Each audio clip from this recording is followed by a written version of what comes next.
Bonjour, aujourd'hui dans notre vidéo nous allons parler de transport, de déplacement, de mobilité et de lien entre le transport et l'aménagement du territoire ou l'urbanisme. Il y a un lien direct, concret entre à la fois le système de transport et la forme urbaine. Alors c'est l'histoire de la poule et de l'œuf, on ne sait pas si c'est le système de transport qui génère la forme ou si c'est la forme qui génère le système de transport. C'est les deux en même temps, j'imagine que l'un joue sur l'autre et inversement. Mais il faut bien avoir à l'esprit qu'il y a une corrélation extrêmement importante entre les deux. Il y a une superposition à la fois des formes et des systèmes de transport. Un exemple concret, les bassins d'emploi, les zones à forte densité sont aussi les zones où l'on trouve le plus de transport public, par exemple. Voilà. Pourquoi? Parce que pour des questions de rentabilité, il faut pour le transport public, pour qu'il devienne rentable ou du moins utile, il faut un nombre de gens minimum dans un périmètre donné. Si on n'a pas ça, le transport public ne sert strictement à rien.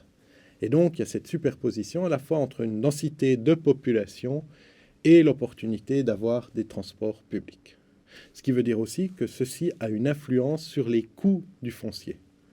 Plus je mets de transport public, plus je suis connecté, plus j'ai de réseau, plus le prix du foncier sera élevé. Et il y a une corrélation entre, d'un côté, ici, la densité et le nombre de déplacements par personne. Voilà. Si je suis en voiture, plus ma densité augmente, moins je vais faire de déplacements en voiture. Et si je prends le cas du vélo ou de la marche à pied, je suis dans la position inverse, puisque plus je suis dense, plus je vais faire de la marche, et les transports publics aussi, plus je suis dense, plus je vais faire de la marche. Alors, lorsque l'on parle de transport, lorsque l'on parle de voitures de déplacement, on parle également de congestion. Alors, afin d'éviter la congestion, il faut faire en sorte que la grille des routes, le système de voirie, soit extrêmement diffus, hiérarchisé et permette d'être connecté à tous les endroits où il y a une forte population. À l'opposé, on pourrait imaginer que le meilleur système de régulation du trafic est la congestion.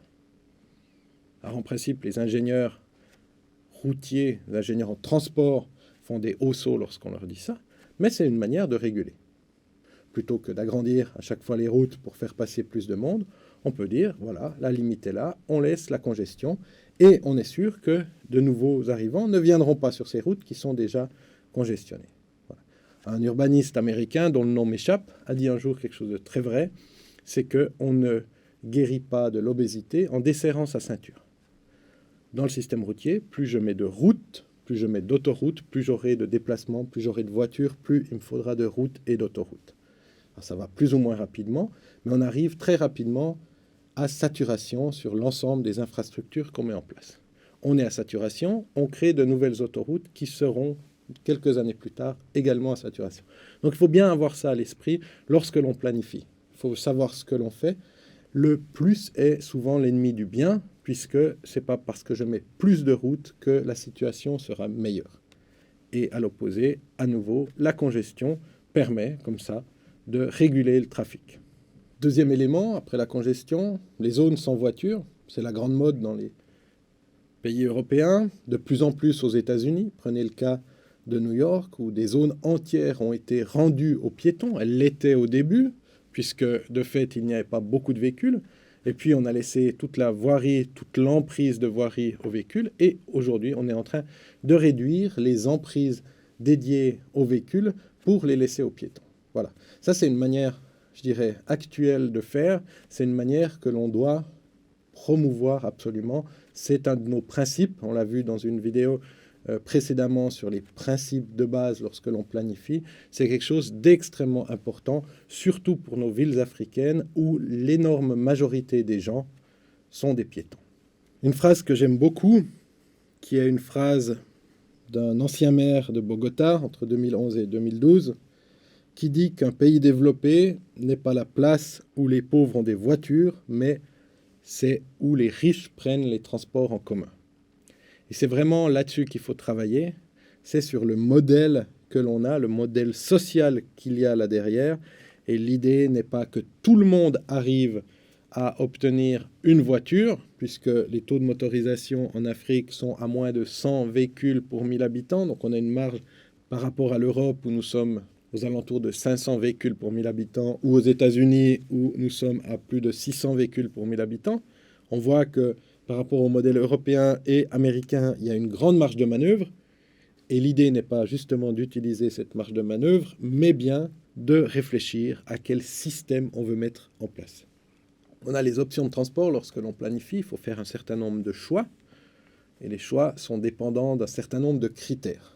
Dans les options de transport, on a le bus, le BRT, le tram, le métro, avec, une fois les investissements, la capacité, la vitesse, le temps et les impacts sur l'environnement. Et chaque fois, on peut classifier entre bas, moyen, haut, très haut. Alors voilà, on sait que pour un métro, par exemple, on a un investissement qui est très grand, mais une capacité qui est très grande aussi, et une vitesse qui est très grande, etc. Voilà. Par contre, pour le bus, on a un investissement bas, une capacité moyenne, mais une vitesse extrêmement basse aussi. Donc on voit qu'en fonction des choix que l'on fait, on n'arrive pas aux mêmes impacts sur l'environnement, on n'arrive pas à la même capacité.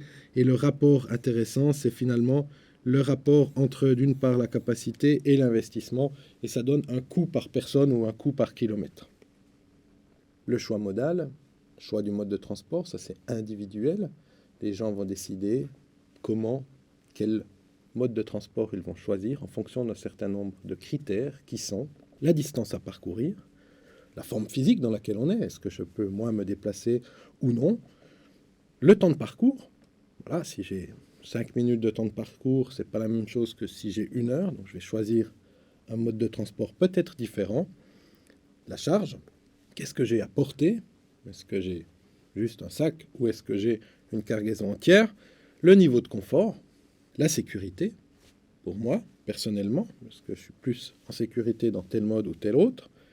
Et enfin, l'offre de stationnement, logiquement, puisque si je prends mon véhicule, je veux savoir et je veux être sûr que je puisse ensuite trouver une place de parc. Autrement, peut-être que je vais choisir un autre mode de transport. Voilà un exemple à N'Djamena, entre la partie nord et la partie sud, où on voit des voitures, des vélos, des motocyclettes, et puis, bien sûr, l'énorme partie des piétons qui traversent le pont.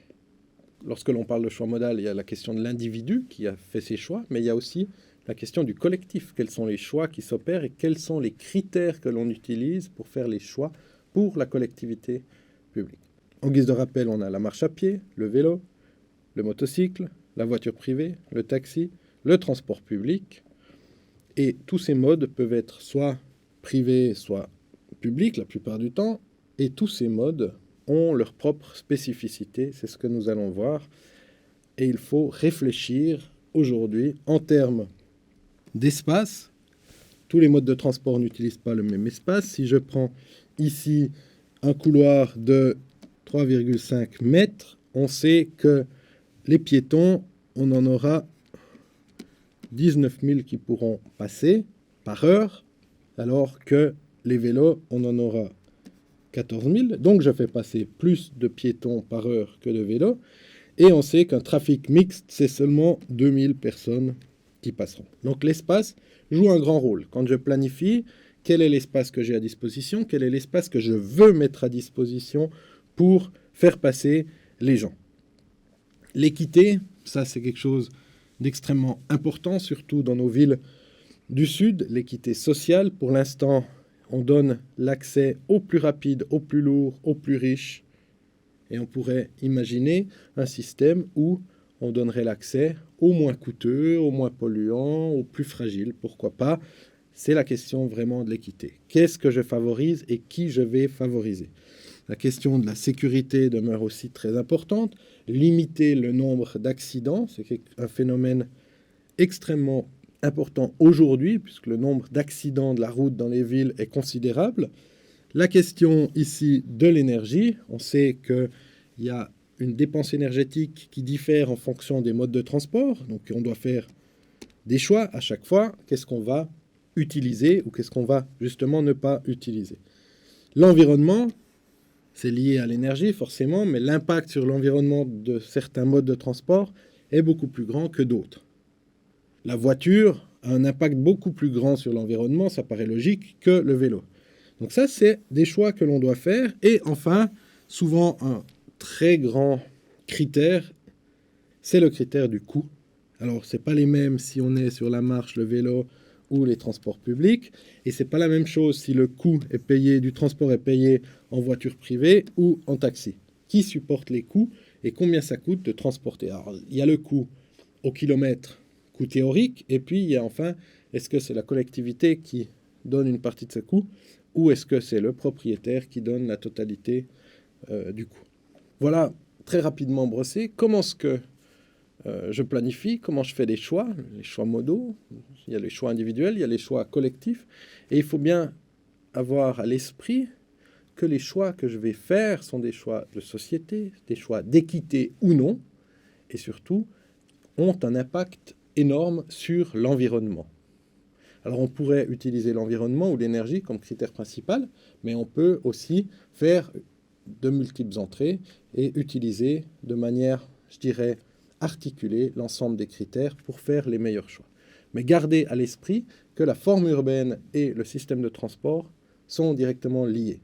Quand on parlera de changement climatique, on aura aussi à l'esprit, quand on a parlé de la densité, on aura aussi à l'esprit cette question forme urbaine et transport ou transport public. Et l'on sait que la ville diffuse est la forme urbaine la moins propice au transport public.